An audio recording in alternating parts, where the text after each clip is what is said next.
Good evening.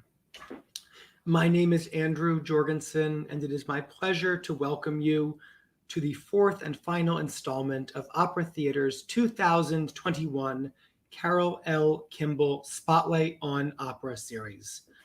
Tonight, we will be shining our spotlight on the new works Bold Voices Lab, featuring 3 world premiere commissions: On the Edge by composer Laura Karpman and librettist Tara Stinson, Moon Tea by composer Rindy Eckert, and The Tongue and the Lash by composer Damian Sneed and librettist Karen Chilton. Joining us this evening are some of the wonderful artists and creative team members responsible for bringing these 3 new works to life. What a great feeling it is to say that we are open and that performances are going on at Opera Theater of St. Louis. Artists are performing, our campus is abuzz, and we are so grateful to be supported for our exciting return to live music by the extraordinary leadership of Opera Theater's Board of Directors, led by our board chairman, Noemi Neidorf. We aren't able to gather this evening for the traditional post-opera reception hosted by members of the Opera Guild, but I would like to thank the Opera Theater Guild and its guild chairman, Sarah Fabic, who have been such incredible, consistent forces in supporting our adapted outdoor festival season this year. I am also so grateful to Opera Theater's many donors who have made possible this Spotlight on Opera series and our production of the new works Bold Voices commissions. Spotlight on Opera series is made possible with gifts celebrating the life of Carol L. Kimball, a member of the Opera Theater family who was a generous friend and a beloved volunteer. Leadership support for the new works Bold Voices Lab is provided by Noemi and Michael Neidorf, with commissioning support from Tim and Robin Wentworth and major production support from Emily Rao Pulitzer. The production is made possible in part by the National Endowment for the Arts, the Fred M. Tsai Endowment at Opera Theater, and by the Sally S. Levy Family Fund for New Works, which provides support for contemporary opera and related community engagement activities. This project is also supported by Armstrong Teasdale LLP, Buckingham Strategic Wealth, and by donors to the Voices Fund. I would like to remind our audience that the libretti this year can be purchased digitally through Opera Theater's boutique for just $5. You can find the boutique on the Opera Theater website or the brand new OTSL Festival app, which you can download to your favorite device. We hope you enjoyed this evening of conversation and performances by our Gerdine Young Artists. We will have time at the end for questions from members of the audience, so please post your questions early and often in the chat bar, and we will try to get to your question. It's now my pleasure to introduce our first panelist. A multi-genre recording artist and instrumentalist, he is a pianist, a vocalist, a conductor, and a composer. He has collaborated with artists as varied as Jesse Norman, Aretha Franklin, Wynton Marsalis, and Stevie Wonder. Currently, he is a faculty member of the Manhattan School of Music, composer of The Tongue and the Lash. It is my pleasure to welcome Damian Sneed. Damian, good evening. How are you? I'm doing well here in beautiful St. Louis, Missouri. It's great to have you here, even if we still are only screen to screen. I'm glad that you're with us. Damon, there's so many questions that I want to ask you about this collaboration with Karen Chilton. Just briefly, can you tell us what is The Tongue and the Lash, this new work that you've created? The Tongue and the Lash, with my collaborative partner, Karen Chilton, librettist, is something that's prescient, it's apropos, it's for now, but it's also historic because it deals with the moment right after the 1965 debate between James Baldwin and William Buckley, dealing with so many issues that we still see here in America. I don't want to give away too much, but I think it's really, really amazing, featuring Markel Reed and Jonathan Johnson, and the orchestra from the St. Louis Symphony Orchestra, and also Daniela Candelari conducting. It's been such an amazing experience. under the direction of the great James Robinson, artistic director here of Opera Theater of St. Louis. I mean, what they're doing on stage during this period, for me, it's overwhelming because we're coming out of the pandemic, but we're outside, but we're able to hear live music, live voices. They're not singing on stage with masks, because they've gone through all the COVID protocol, but it's really amazing. As a composer, I'm honored to be a part of this great pool, of this nexus of artistic creativity with all the composers for new works, bold voices. But it's just something special. I'm so glad that people will be able to attend because it's just amazing to be able to have real music in person. And everyone from lighting to costumes, set design, everyone is above the top. Oh, that's very kind of you to say. We are honored to be doing it with you. There's so much I want to get into in detail, but let's start this evening with a little music. Would you do us the honor of introducing our first excerpt this evening, which is from The Tongue and the Lash? Sure. Our first excerpt will be This Wind is Reassurance, from my opera The Tongue and the Lash, with libretto by Karen Chilton, featuring tenor Moises Salazar and bass baritone Calvin Griffin, performing with pianist John Spencer IV. Enjoy.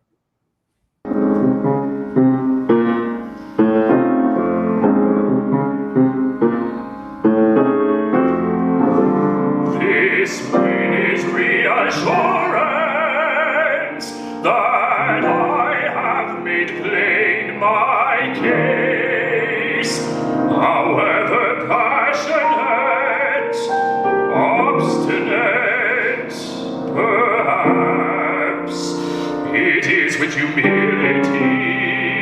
that I stand here, a voice for my people, not a victor, not a champion, but a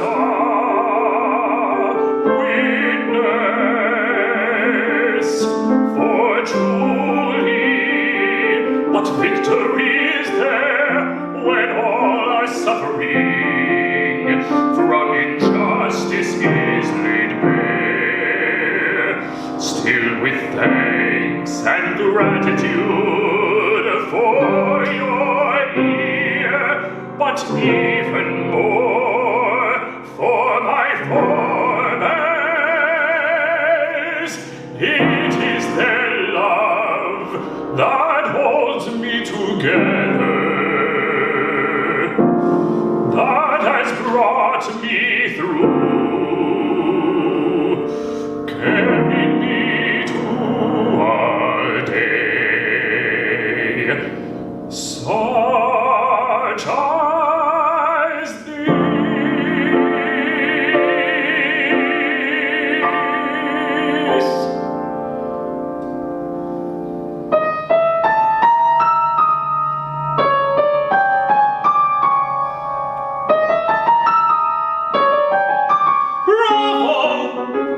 Bravo, my good man. All the applause is for you, but isn't it always a veritable Black Prince you are? And from whence you came, astonishing, your solutions belie your sneer, frankly ringing false and full of mockery. Take your win, if you wish to call it that, from a pandering crowd, intrigued by your blackness, bowing down at your very presence, mesmerized. Then I should laugh, a rousing guttural laugh in your face at the assertion, my black skin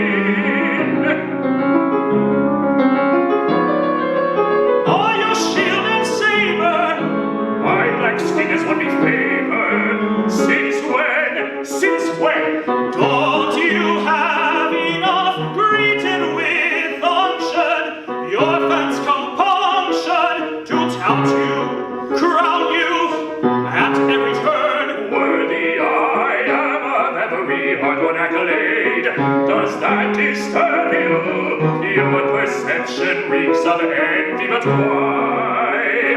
When your platters fill to toppling with such a generous bounty. I don't deny the dastardly hand you've been dealt. I am not a fool.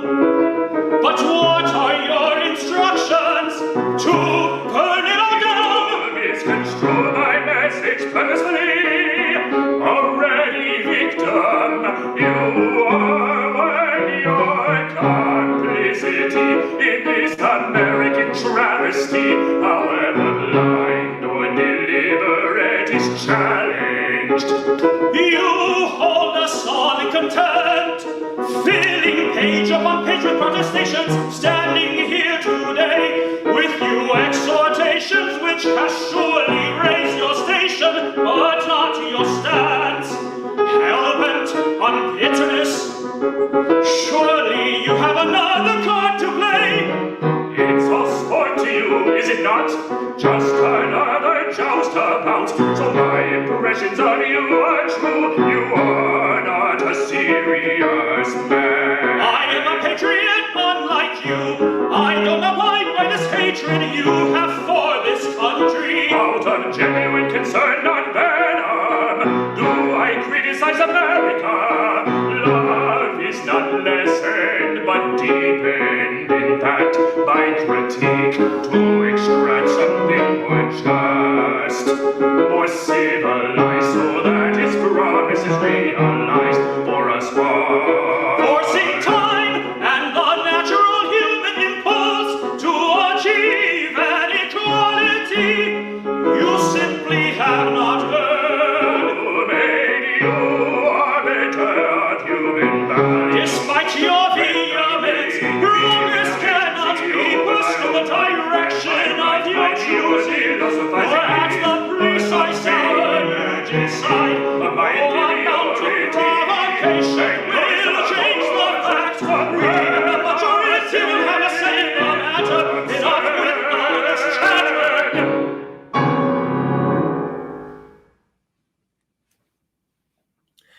Bravo, bravo, bravo, Moises, bravo, Calvin, and thank you, Damian. We look forward to seeing The Tongue and the Lash in its entirety. But now it's my pleasure to bring in our next panelist, someone who really needs no introduction here at Opera Theater of St. Louis. He is the artistic director of Opera Theater since 2009. He has directed and mounted new productions throughout the country and internationally.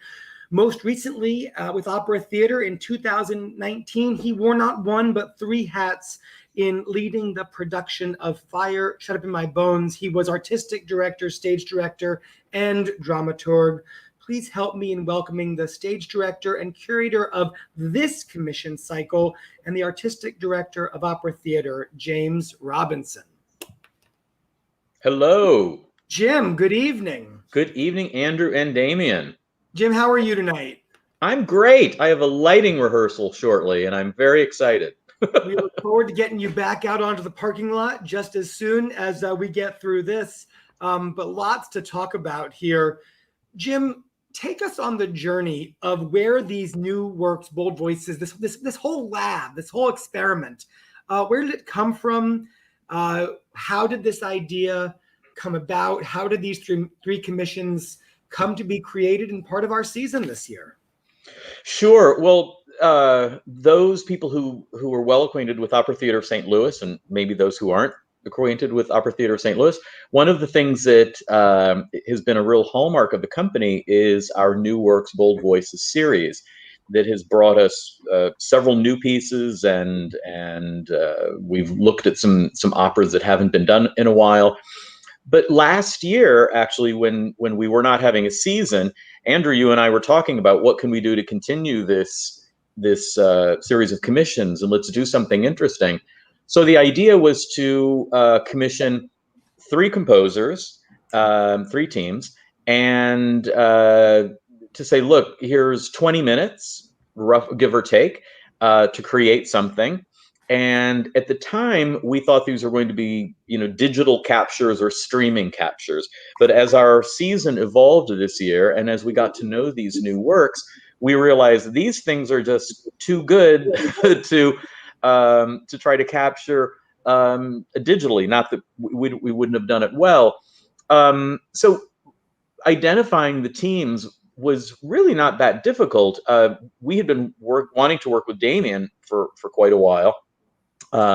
And he's somebody who's been on my radar screen for a while. And then Laura Karpman, who does principally film and television work, but who was no stranger to writing for voices and opera and chamber music and all of that. I was really interested in what she might do. And then, of course, there's a wonderful composer named Stephen Mackey, whose music I've admired for a while. And he was highly recommended to me by David Robertson, the conductor.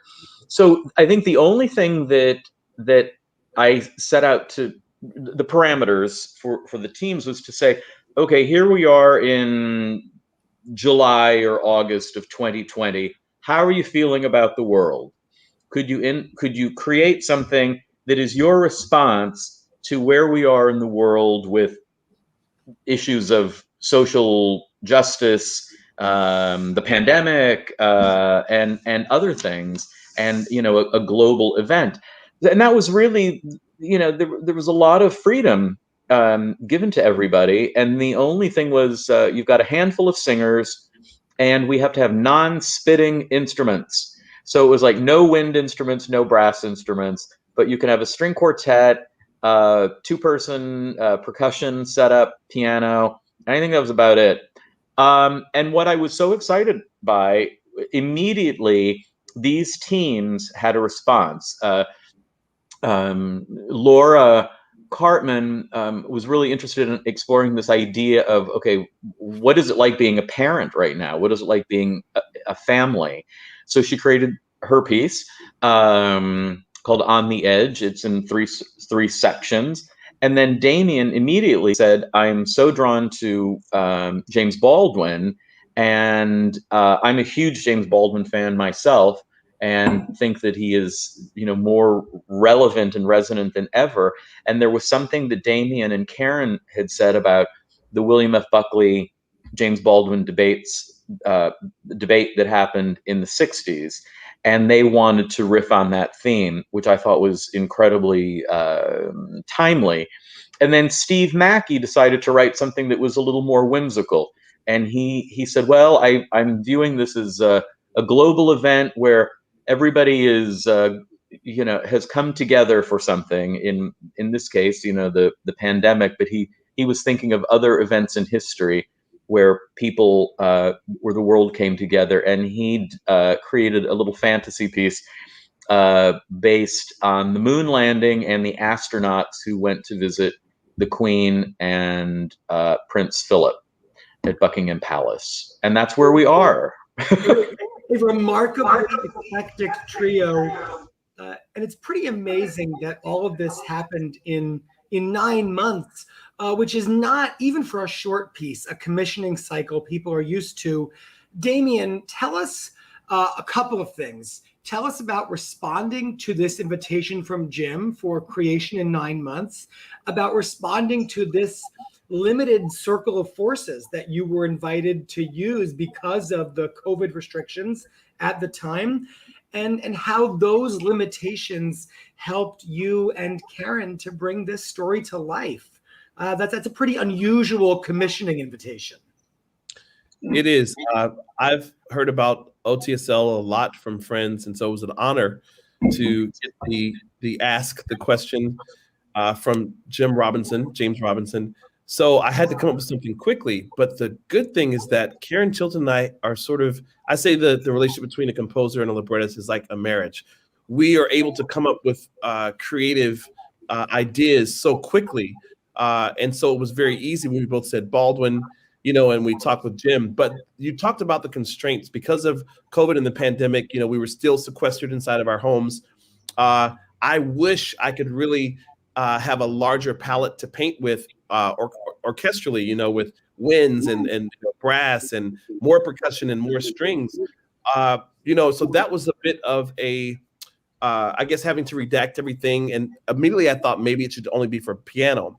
So I had to really sit at the instrument, which is my instrument, and try to create something that could still live with just a piano, even if there was not any orchestration, because we didn't know. And as James Robinson said, it was supposed to be a film.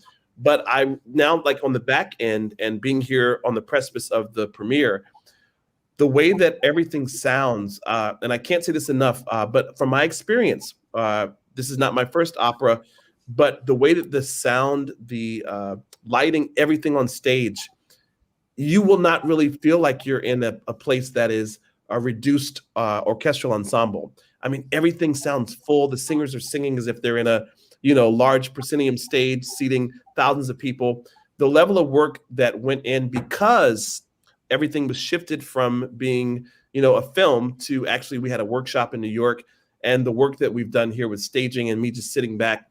It not only do I have a great collaborative flow with Karen Chilton, but Jim Robinson and I are just working together for the first time.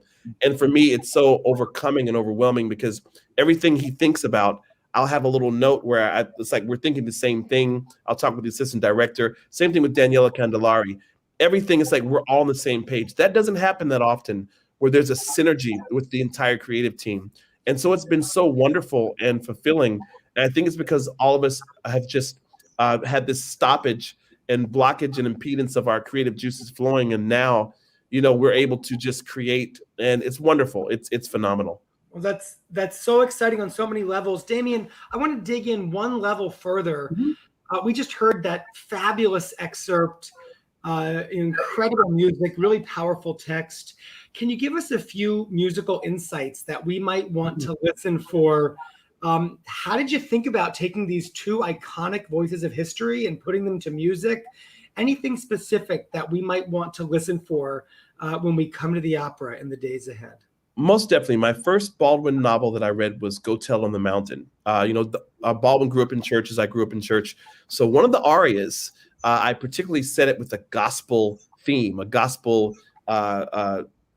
train, so to speak, because that way Baldwin is able to speak from his soul and from his roots and his culture to Buckley. But I also musically, two of the things I'll say, I wanted to make sure that Buckley, many people said Buckley should be the baritone and Baldwin should be the tenor, but Baldwin is the baritone and Buckley is the tenor. But what I do with their singing, I have them singing different with different musical dialogue or vocabulary, so to speak. But then by the end, if you listen carefully, as they're changing, as their characters are dynamically changing, and Jim did such a great job with the direction, you hear them start to sing the same. So sometimes Baldwin goes up into the tenor range, and sometimes Buckley comes down into the baritone range. But what's amazing, as a pianist, I sort of had an homage to Chopin's Fantasy Impromptu during one of the sections. And so music aficionados and those who know piano music, you'll hear a little bit of Fantasy Impromptu. But there are a lot of musical anecdotes that I placed there, but I wanted to make sure things changed quickly, like a film score, changed quickly to set us in a different world, to expand time, because opera is like, larger than life, and you lose a sense of time. And also losing the sense of time because it's historical, but at the same time, we want people to feel that these issues that they were talking about after the debate, which they are still prescient, are still needed to be discussed. And that's what's so beautiful about opera and about music, the universal language of music. You can discuss things that you can't always discuss or that don't come across well in the press or, in other forms of media, but it leaves people who come and who listen. It allows them to think about maybe there's something that I can do to make this world a better place, a place of unity, without saying too much. But yeah.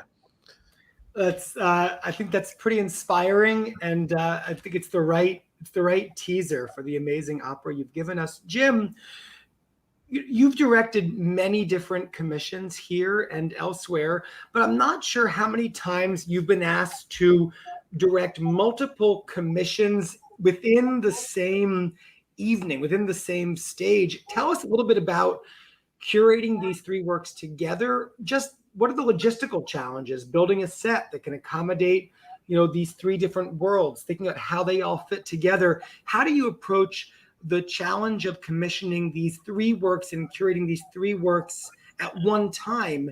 And is that different than the commissioning work that you've done in other spaces here? Sure. I mean, the one thing that I have to say is I find the material that was presented to me in these commissions to be incredibly inspiring. And that was the first thing. So as soon as I started getting sketches, musical sketches, and hearing some examples of the music, it was immediately inspiring, very evocative, made me just want to dive in. I will say all three of these pieces are tricky in their own ways. So in many ways, taking on three small pieces is a bit like taking on three big pieces simultaneously. And the thing that it reminds me of directing, actually, even though the length is different, I've had the great experience of directing Puccini's the Trittico, Il Trittico. And it reminds me a bit of trying to balance those three operas. So that's Il Tibaro, Suor Angelica, and Gianni Schicchi. And you just have to find a way, and often in those pieces, there's cross-casting, meaning people will appear in all three shows. And you just have to kind of keep it straight in your head and figure out how you're going to make it work. Now, I will say we have our extraordinary design team who's been doing work for the whole season, Alan Moyer and James Schutte, Greg Emeta, and Chris Ackerland on board.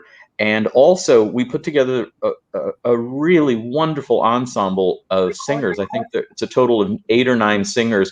And Jonathan Johnson, who plays Buckley in The Tongue and the Lash, is also playing Prince Philip in Steve Mackey's piece.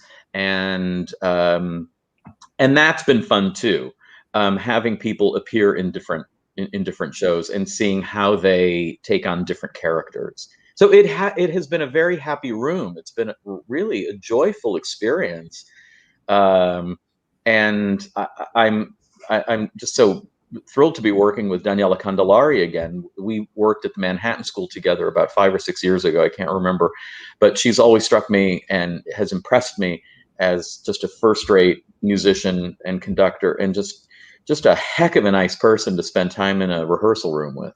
Well, what a wonderful transition that will be in just a moment. We're going to invite her to join us. But first, Jim, I wonder if you would go ahead, set the stage a little bit, introduce our next excerpt, but give us a sense of what are we hearing now? Okay, so Laura Cartman's piece is called On the Edge, and as I mentioned, it's in 3 sections. So Laura looked at April 2020, May 2020, June 2020, and April 2020 deals with a mother who is trying to deal, who's trying to parent and cope with the education of her children and a lot of electronic devices, while everything is kind of falling down around her, and while technology is rapidly changing. So it's a bit of a mad scene for soprano. This first part, April, reminds me a little bit of Trouble in Tahiti of Leonard Bernstein. But Laura certainly goes her own way, and people are tasked with playing multiple parts, even within this short piece. So you may have somebody who's playing a teacher, and then a child, and then somebody else. So this is pretty much a mad scene for soprano. May I introduce the video? Okay. Please do. Okay, so from On the Edge, this is the ding, ding, ding is what we're calling it. And it's the opening part of On the Edge, and it's being performed by one of our wonderful GYAs, soprano Angela Zara, and pianist is John Spencer IV. All right, let's hear it.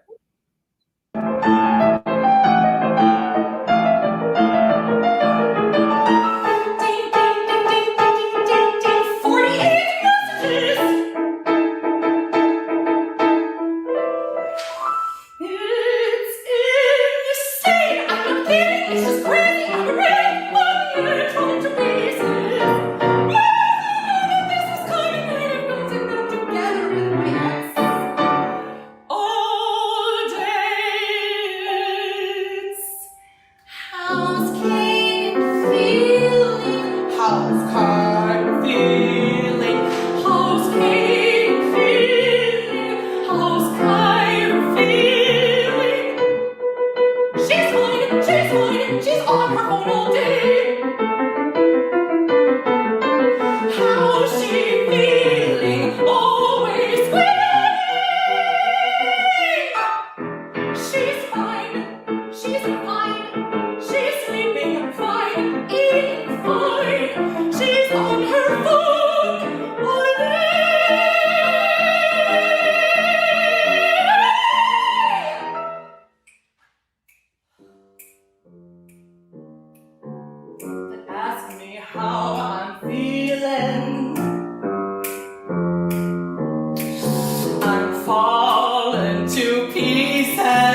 Brava Angel. Mad Scene meets April 2020. What a thrill to hear that. Can't wait to hear it in person. But let's now bring in our third panelist this evening. She's a conductor who continues to be recognized for dynamic performances with top-tier orchestras and opera companies across the country, including the New York Philharmonic, the Los Angeles Opera, Minnesota Opera, Lyric Opera of Chicago, and Opera Philadelphia. Also, as a composer, much in demand, she has been commissioned by members of the orchestras of the Boston, Cleveland, Detroit, and Pittsburgh symphonies, in addition to members of the New York Philharmonic, Metropolitan Opera Orchestra, and New York City Ballet. Next year, her impressive conducting schedule includes a return to the Lyric Opera of Chicago to conduct Terence Blanchard's Fire Shut Up in My Bones. Please help me to welcome the conductor of these 3 world premiere commissions in her Opera Theater of St. Louis debut, Daniela Candelari. Hello, good evening. Thank you for having me. Good evening. It's so great to have you here in St. Louis. Thank you. I think you and Damian are both over at the Chase Park Plaza right now. We are. We have the same wall decoration. We're glad that you're here, even if we can't yet be in person. Yeah. Daniela, there's so much that I want to talk to you about in unpacking these 3 world premieres. As I mentioned, on top of being a conductor, you're a composer.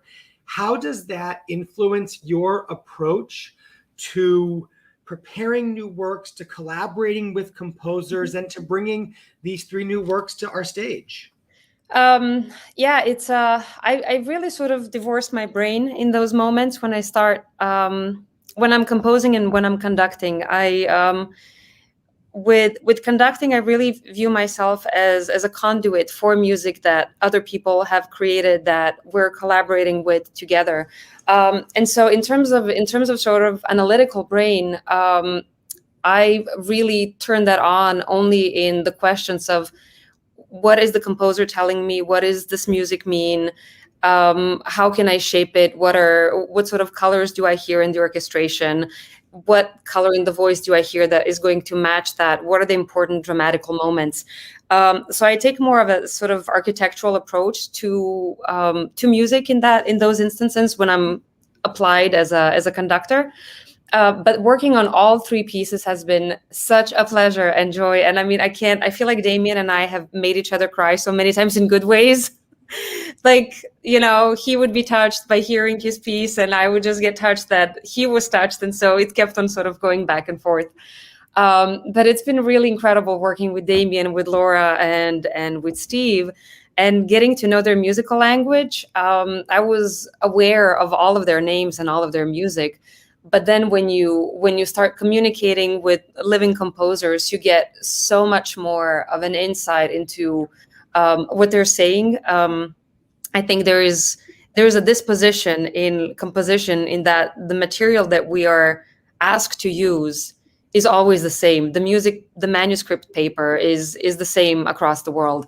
And so a lot of things sometimes cannot get translated onto a print. And working with all 3 of them and just sort of getting even more information about, what their vision was and how they want to hear things has been incredible. Can you be a little more specific there? That's fascinating. Things that can't get notated in print, information that can't be captured. Dive into that for us. Yeah. So for instance, in Laura's piece, in the excerpt that we just heard, when she and I talked for the first time, she told me that one of my first questions was, how much freedom do we actually have in the first movement? Because it goes right where Angel and John stopped in the excerpt. There's a sort of nightmarish moment actually for everyone on stage. And it's a piece it's a moment that sounds like Philip Glass. And it's nightmarish because if one person gets off, the other person can easily follow that. And so it's sort of the first scene goes between these big chunks of fast tempo, high drama, high intensity, but then there are moments where we can sort of relax a little bit and just include different elements. But so I asked Laura, how should this all be at, I don't know, quarter equals 160, which is what it's notated at the top of the page? And she said, oh, absolutely not.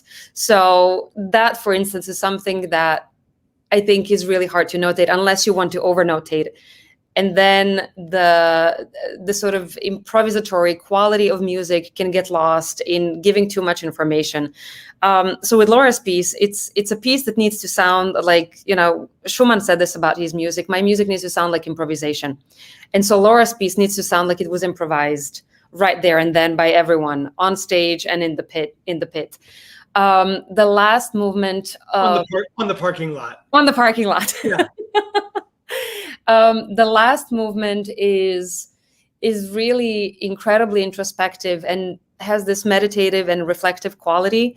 But yet it needs to sound like an R&B song, a song that we could, turn on the radio when we used to listen to radios, and sort of hear the song come out of the speakers. And again, getting those colors, getting the inflections all the time, I think that can again be over notated and therefore lose its flexibility in a way.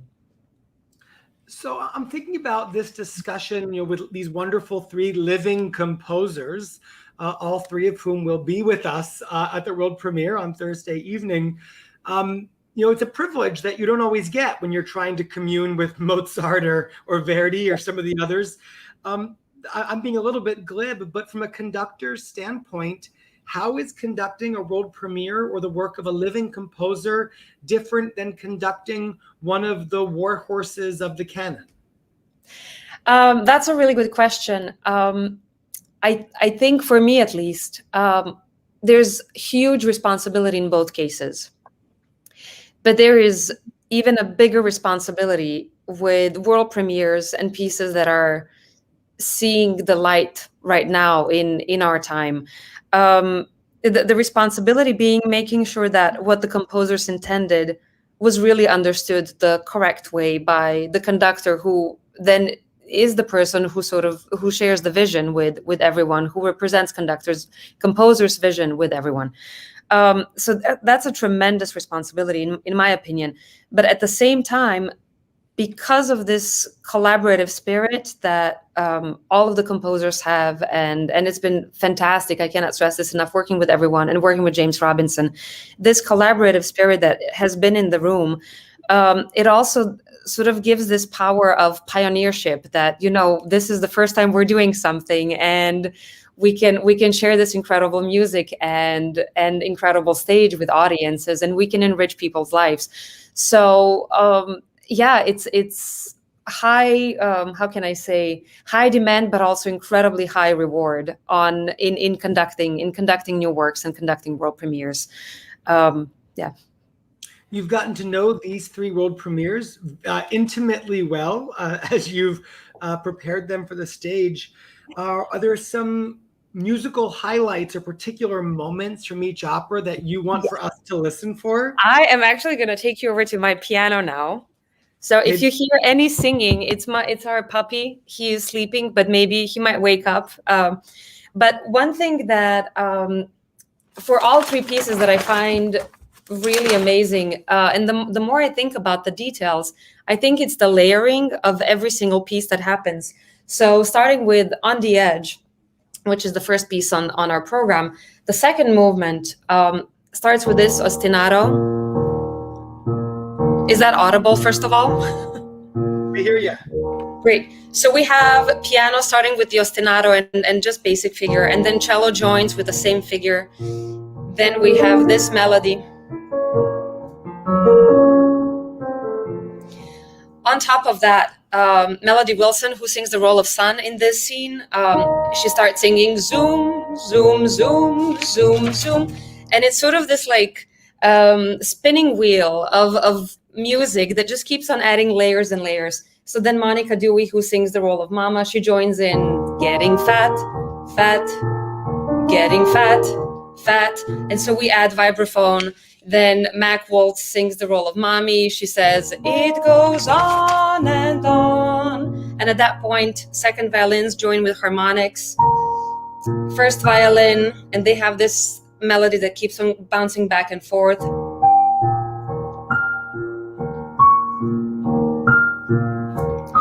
So that's, for instance, one example of just layers that are somehow dominant in all of these pieces. Then in Steve Mackey's piece, starting from the beginning, we hear strings and flexatone, which is a percussion instrument. They play descending scale, and that's supposed to represent space.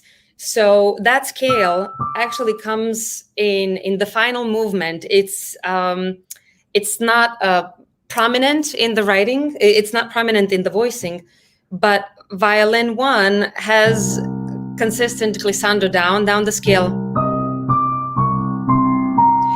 On top of that, Prince Philip introduces us to one of the motives that is always doubled with marimba, so really, really percussive. Lucky Penny in the pocket.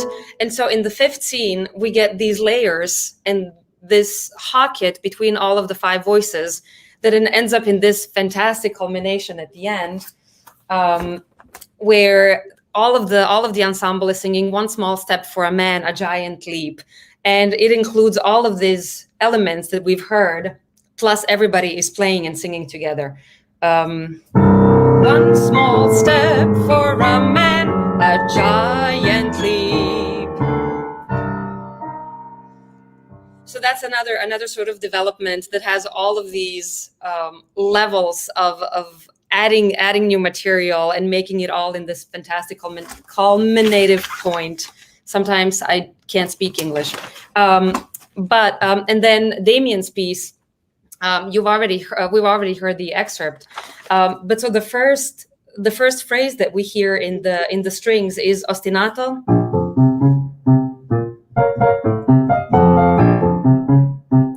So that harmonic structure is quite simple in a way. It's B flat minor chord and an F7 chord. But then the first time we hear Buckley, all of these chords get expanded. So we go from this, which is really dark and sort of anticipating of this debate that's happening. We go to B flat major chord, and Damian has just created this incredible sound world with all of these additional harmonic colors. So from B major, E flat to G minor, he adds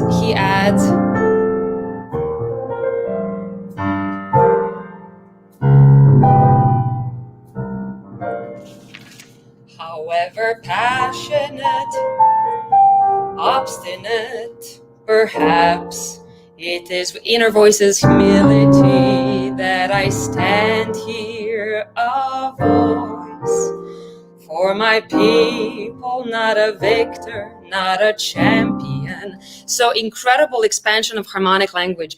And in Damian's piece, the percussion is always alluding to punctuation or specific things, specific words. So for instance, when Baldwin says a voice, we hear glockenspiel and triangle, repeat that.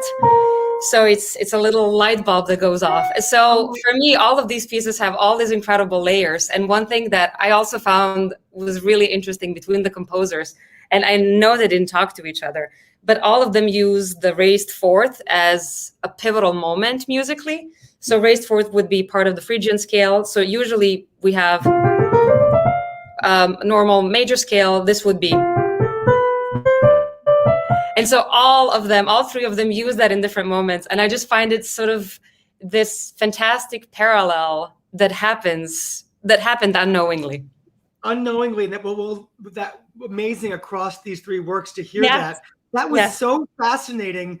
And I want you to keep going. But first, we need to hear our 3rd excerpt this evening. We have one more excerpt to hear. And I wonder if you would introduce it for us, Daniela. Absolutely. Our last excerpt for the evening is from Opera Munti by Steve Mackey and Randy Eckhart. And it's Queen's aria, titled This Bit of Rock Should Weigh Me Down. It's performed by soprano Helen Jibing Huang and pianist John Spencer IV. Wonderful. Let's hear it.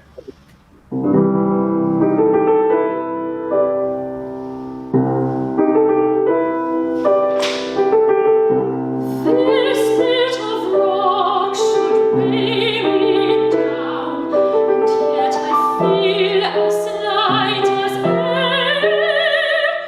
and yet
Elizabeth the second, and her nation's face. But the first, Elizabeth in space. The first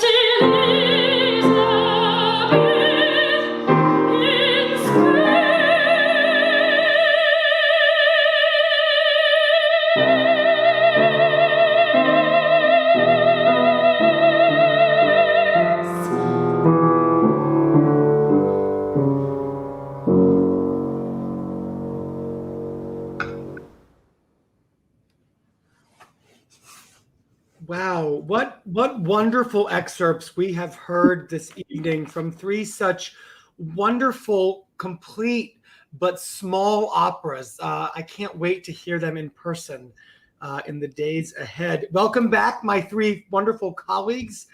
I want to ask you just so many questions, and of course, time flies. I want to pick up where I started with Daniela.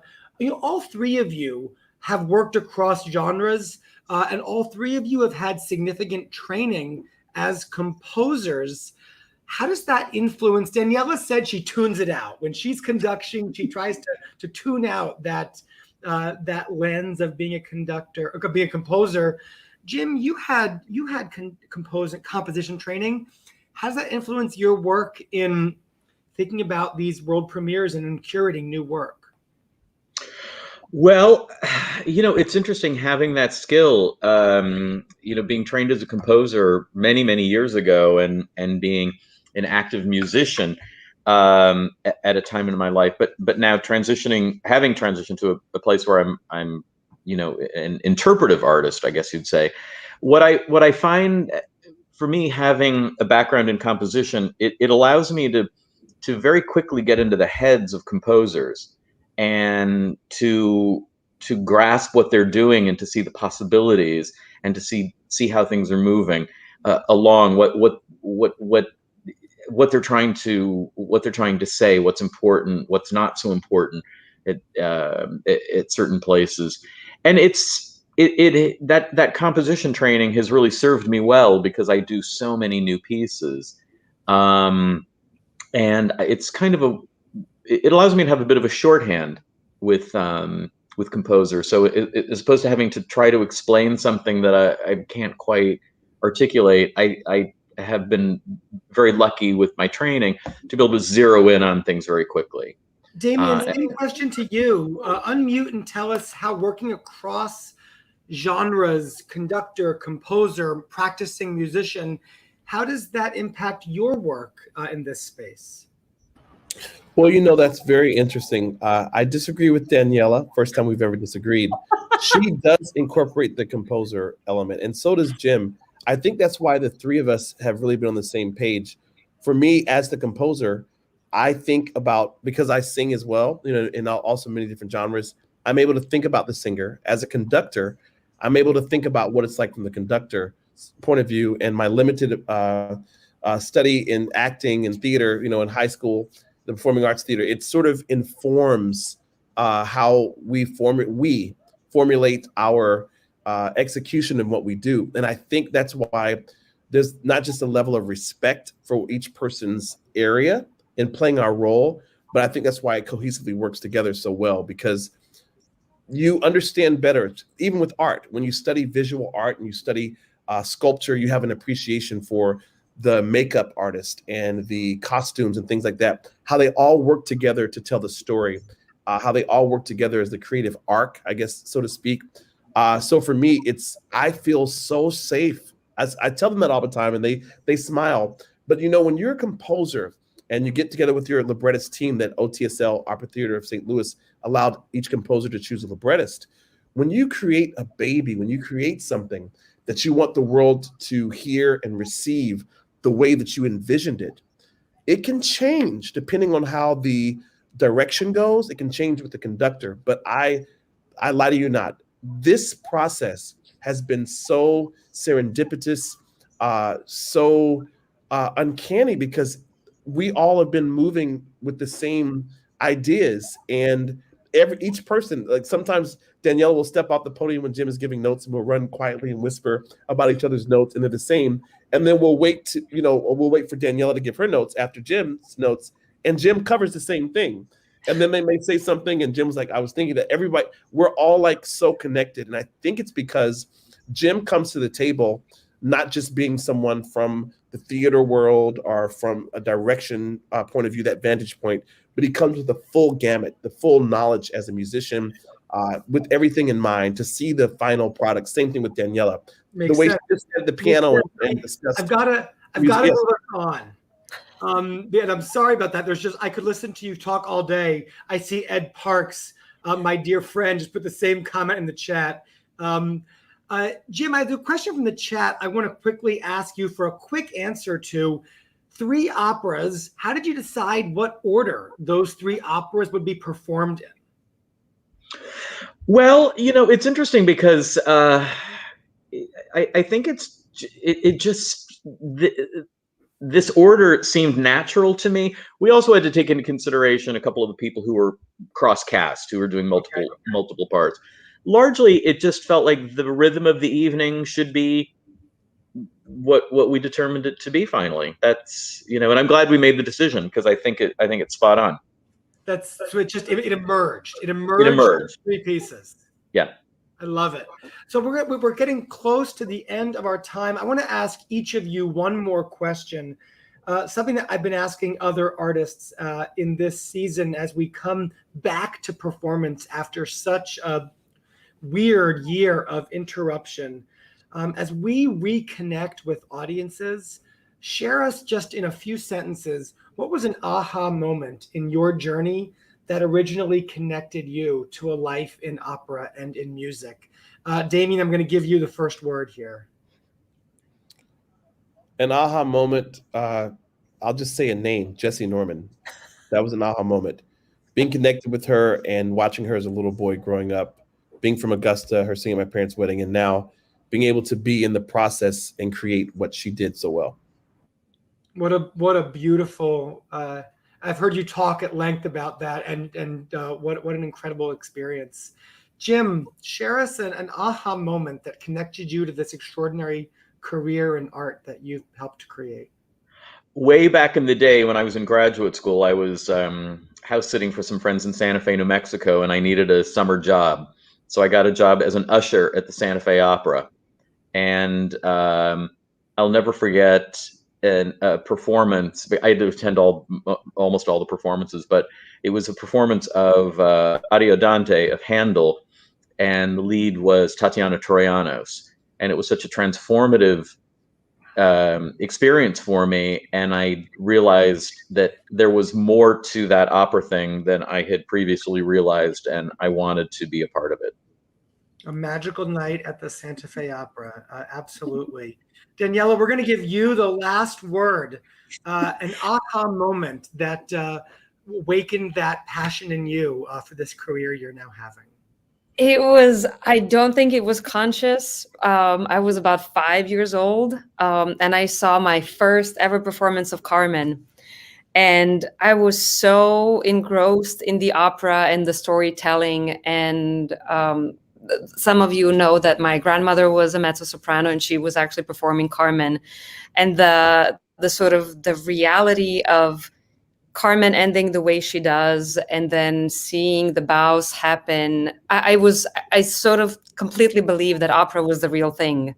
And I could not understand that whatever happened on stage was just a play and was a show.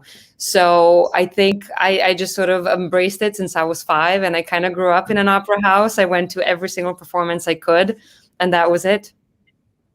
How lucky we are that was the journey, and that all 3 of you are doing this extraordinary thing, creating an outdoor opera house, bringing 3 world premieres to life in such short time frame on 3 such important, different, and exciting topics.